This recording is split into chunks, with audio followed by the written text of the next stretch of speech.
नमस्कार मित्रों। कल 11 सितंबर को जो है लाइब्रेरियन ग्रेड थर्ड, जिसे पुस्तकालय अध्यक्ष कहते हैं, इसका पेपर हुआ था। ये 2 पारियों में हुआ था। फर्स्ट पारी में जीके वाला पोर्शन आया था, सेकंड पारी में लाइब्रेरी कोर्स से संबंधित पेपर था। तो इसमें जो है हम इसका सॉल्यूशन कर रहे हैं। 3 पार्ट में हम इसका सॉल्यूशन करेंगे।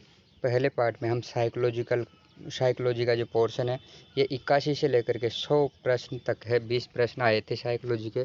सेकंड पार्ट में जो है हम इसका जो है जीके का पोर्शन राजस्थान जीके का करेंगे, और थर्ड पार्ट में हम इसका इंडिया जीके का करेंगे। चलिए स्टार्ट करते हैं हम साइकोलॉजी पोर्शन को। तो पहला प्रश्न यही है कि निम्न में से कौन सा संवेग निवृत्ति से संबंधित है। निवृत्ति किसको कहते हैं? छोड़ देने को। तो किसी चीज़ को हम कब छोड़ देते हैं? जब उससे हमें घृणा हो जाती है। तो इसका आंसर हमारा घृणा हो जाएगा। चलिए नेक्स्ट प्रश्न ले लेते हैं। नेक्स्ट प्रश्न है, निम्न में से अच्छी मानसिकता क्या अच्छे मानसिक स्वास्थ्य की विशेषता नहीं है? नहीं को ध्यान में रखें। तो क्या नहीं होगी? व्यक्तिगत असुरक्षा इसका आंसर हो जाएगा। ये अच्छे मानसिक स्वास्थ्य के लिए उत्तरदायी नहीं है, क्योंकि असुरक्षा वो सुरक्षित ही नहीं है, तो फिर अच्छा मानसिक स्वास्थ्य कैसे हो सकता है। चलिए नेक्स्ट क्वेश्चन ले लेते हैं। नेक्स्ट क्वेश्चन ये है कि किस पहलू के अंतर्गत मानसिक स्वास्थ्य बनाए रखने की विधियाँ आती है। तो ये किसके अंतर्गत आती है? निरोधात्मक के अंतर्गत आती है। नेक्स्ट क्वेश्चन ले लेते हैं। 84 नंबर प्रश्न यह है कि वृद्धि के बारे में कौन सा कथन सही नहीं है। तो सही नहीं होना चाहिए।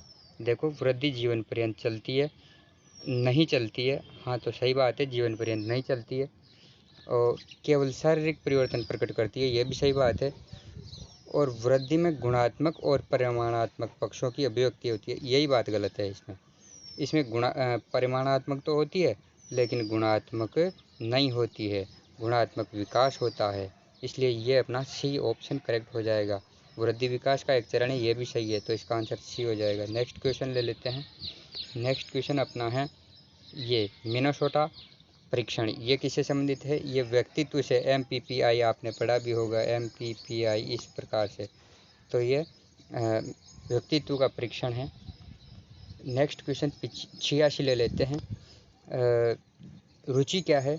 तो रुचि ज्ञानात्मक भी होती है, रुचि क्रियात्मक भी होती है और रुचि भावात्मक भी होती है। तो अपना आंसर हो जाएगा उपरोक्त सभी।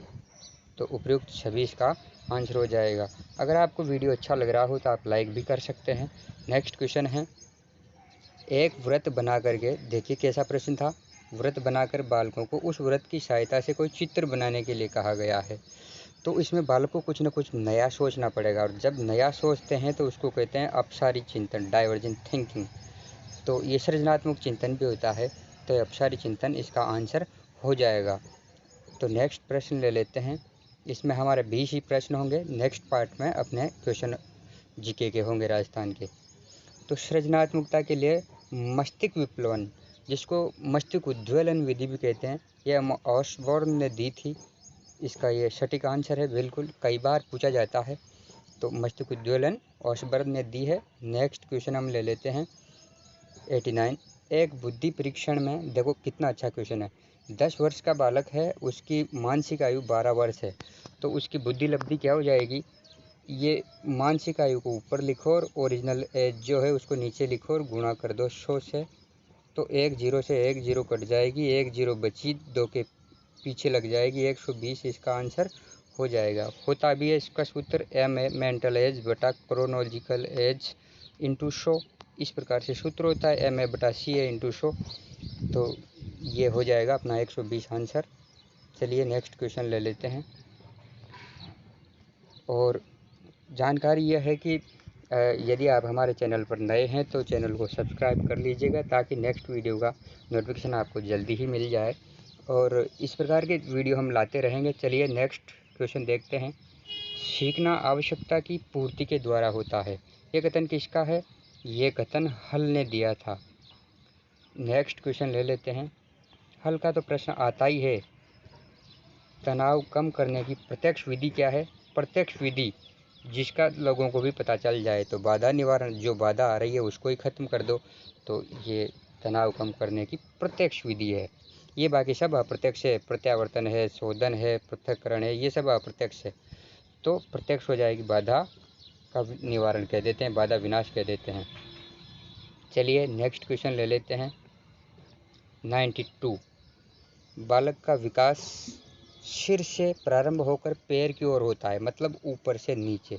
तो कहीं ना कहीं ये कुछ बता रहा है, आप ऑप्शन में देखिएगा। कहा गया कथन विकास के सिद्धांत से संबंधित है, तो निरंतर विकास तो नहीं है, वैयक्तिक नहीं है, परस्पर नहीं है, ये दिशा बता रहा है ऊपर से नीचे की ओर। तो ये विकास की दिशा का सिद्धांत है। नेक्स्ट क्वेश्चन ले लेते हैं 93 क्वेश्चन कह रहा है कि निम्न में से किशोरावस्था से संबंधित, किशोरावस्था क्या होती है? 13 से लेकर के हम 19 वर्ष तक की अवस्था को किशोरावस्था मानते हैं। तो इससे संबंधित क्या होता है? देखो, ये आदर्श और सुसमायोजन तो नहीं हो सकता है, और निरीक्षण विद्रोह की भावना, अनुकरण की आदत नहीं होती है। विद्रोह तो करते हैं, निरीक्षण भी कर लेते हैं, लेकिन ये अनुकरण नहीं करते, ये किसी का कहा नहीं मानते। तो इनमें होता है तार्किक चिंतन होता है, अमूर्त चिंतन होता है, निर्णय ले लेते हैं। तीसरा आंसर इसका करेक्ट आंसर हो जाएगा सी ऑप्शन। 94 एक बार फिर याद दिला देता हूँ, वीडियो को लाइक नहीं किया है तो लाइक कीजिएगा और चैनल को सब्सक्राइब ज़रूर कर लीजिएगा। 94 क्वेश्चन है, मनोवृत्तियों के बारे में सत्य कथन है। मनोवृत्तियाँ एक व्यक्ति के बारे में नहीं हो सकती है, ये तो हो सकती है। मनोवृत्तियाँ व्यवहार से संबंधित नहीं होती है, यह भी गलत बात हो सकती है। मनोवृत्तियाँ सीमित होती है, यह भी गलत बात है। और मनोवृत्तियाँ पक्ष या विपक्ष में हो सकती है, सही बात है। सकारात्मक और नकारात्मक दोनों प्रकार की मनोवृत्तियाँ हो सकती है। तो ये डी ऑप्शन इसका करेक्ट आंसर हो जाएगा 94 का। चलिए नेक्स्ट 95 पे चलते हैं। ये क्वेश्चन कह रहा है, थोड़ा सा कॉम्प्लिकेट क्वेश्चन है, सुमेल से संबंधित है, तो हम इसको सुमेलित कर लेते हैं। देखिएगा, वुंट का संबंध किससे है? प्रथम प्रयोगशाला 89 में स्थापित की थी, 1889 में। मनोविश्लेषण किससे संबंधित है? सिगमंड फ्राइड का मनोविश्लेषण है। और बीने ने क्या दिया था? बुद्धि परीक्षण। और जॉन डीवी का क्या है? प्रकार्यवाद। तो अगर आपको एक भी याद है कि पहले में बी आएगा, तो इसके आधार पर भी आप सोल्व कर सकते हैं। देखिएगा, पहले में बी केवल इस ऑप्शन में है, बस इसके आधार पर आप सोल्व कर सकते थे। चलिए नेक्स्ट क्वेश्चन 96 प्रश्न। और स्पेयरमैन के द्विकारक सिद्धांत में तीसरा तत्व, इन्होंने एक जी कारक दिया था, एक एस कारक दिया था, और कहा था कि जी कारक बीच में होता है, और एस कारक ऐसे ऐसे फर्क घूमते रहते हैं, यहाँ बीच में जी कारक होता है, और एस कारक ऐसे घूमते रहते हैं। तो इन्होंने तीसरे कारक के बारे में, सामान्य कारक के बारे में बात की थी, तो इसका आंसर डी हो जाएगा। नेक्स्ट क्वेश्चन 97 नंबर है। यह है कि अभिप्रेरणा का प्रेरणा न्यूनक सिद्धांत जो है, ये किसने दिया था? तो ये सिद्धांत दिया था हल ने। किसने दिया था? क्लार्क हल ने। तो नेक्स्ट क्वेश्चन, और अब क्वेश्चन खत्म होने ही वाले हैं। किस प्रक्रिया द्वारा विचार की हुई वस्तुओं को मन के समक्ष लाया जाता है? अवधान। ये प्रक्रिया क्या होती है? अवधान। किसी चीज़ को हम ध्यान करते हैं तो दिमाग में आ जाती है, ये बात होती है अवधान में। और हमारा नेक्स्ट क्वेश्चन 99 क्वेश्चन है, बालक के सामाजिक विकास में महत्वपूर्ण भूमिका कौन निभाता है? तो शिक्षक उसका महत्वपूर्ण भूमिका इसमें निभाता है। अगर खेल का मैदान होता तो ये आंसर हो सकता था, लेकिन इसमें अभी शिक्षक ही आंसर होगा। तो चलिए नेक्स्ट प्रश्न और अंतिम प्रश्न, इसको सोल्व करते हैं। इससे पहले आपको याद दिला देता हूं कि यदि आपने चैनल को सब्सक्राइब नहीं किया है तो चैनल को सब्सक्राइब कीजिएगा और वीडियो को लाइक एंड शेयर ज़रूर कीजिएगा।